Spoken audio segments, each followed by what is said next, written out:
Students welcome to accounting class.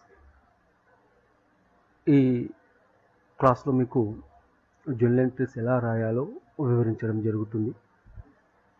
ఇక్కడ మనకు ఒక ప్రాబ్లం ఇచ్చారు. ఆ ప్రాబ్లంలో కొన్ని బిజినెస్ ట్రాన్సాక్షన్స్ ఇచ్చారు.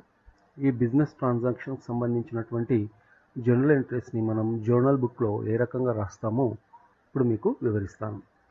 చూడండి, ఫస్ట్ మీరు జర్నల్ ప్రొఫార్మా తయారు చేసుకోవాలి. ఇది చాలా ముఖ్యమైనటువంటి విషయం.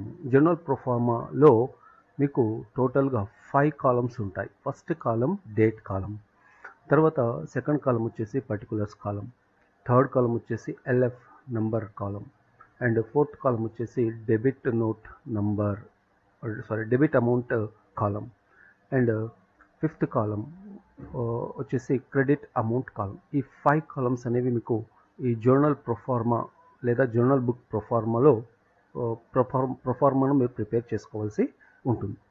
ఈ రకంగా మీరు జర్నల్ ప్రొఫార్మాను ప్రిపేర్ చేసుకున్న తర్వాత ఇచ్చినటువంటి ప్రాబ్లమ్ని చూడాలి.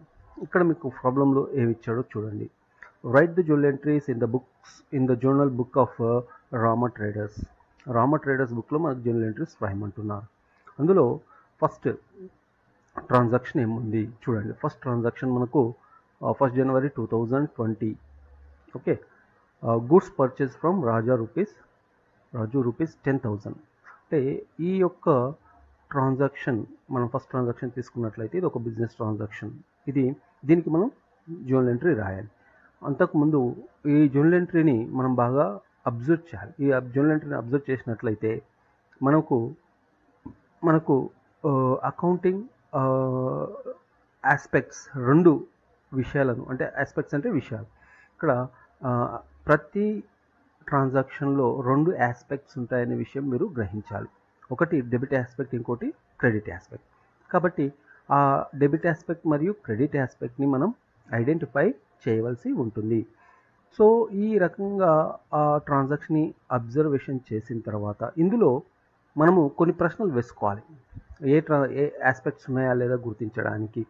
చూడండి, మొదటి ప్రశ్న ఏంటంటే ఇందులో పేరు ఉందా లేదా అని చూడాలి. సో ఇక్కడ చూసినట్లయితే పేరు ఉంది, రాజు. ఓకే, మనము ఈ రాజు అనేది ఏ అకౌంట్లో వస్తుందంటే పర్సనల్ అకౌంట్లో వస్తుంది. మరి పర్సనల్ అకౌంట్ ప్రిన్సిపల్ ఏం చెప్తుంది? Debit the receiver, credit the giver. Okay, ఈ పాయింట్ మనం గుర్తుంచుకోవాలి.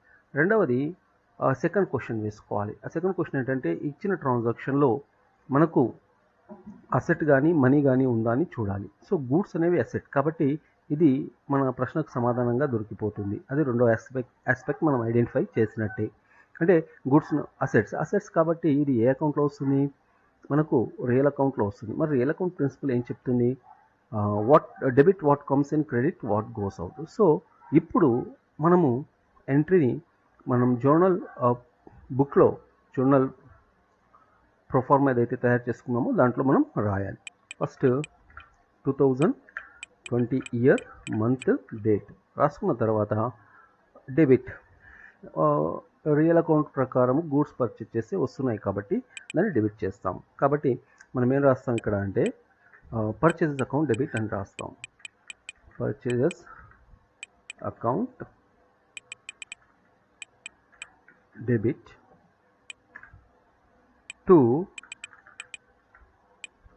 టు ఎవరిచ్చారు? రాము, గివర్ అకౌంట్, రాజు అకౌంట్ని మనం క్రెడిట్ చేస్తున్నాం. ఇప్పుడు మనం అమౌంట్స్ని కూడా ఎంటర్ చేయాలి. అమౌంట్స్ని ఎంటర్ చేయాలి అంటే ఎంత? 10,000 రూపీస్. డెబిట్ కాలంలో 10,000 రూపీస్ వేస్తాం. అట్లాగే మనము క్రెడిట్ కాలంలో కూడా 10,000 రూపీస్ని రాయడం జరుగుతుంది. ఈ రకంగా రాసిన తర్వాత మనము దీనికి నేరేషన్ రాయాలి. ఏమని రాస్తాం? బీయింగ్ గూడ్స్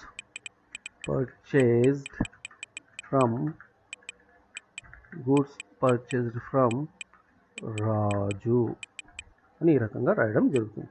సో ఈ రకంగా మనం జర్నల్ ఎంట్రీ రాయాలి, తర్వాత నేరేషన్ రాయాలి. రాసిన తర్వాత డెబిట్ కాలంలో డెబిట్ అమౌంట్, క్రెడిట్ కాలంలో క్రెడిట్ అమౌంట్. ఈ మనం ఫస్ట్ ట్రాన్సాక్షన్ ఏదైతే ఉందో ఈ ట్రాన్సాక్షన్కు మనం ఇప్పుడు చిట్టపద్దు రాసాము. ఈ రకంగా చిట్టపద్దు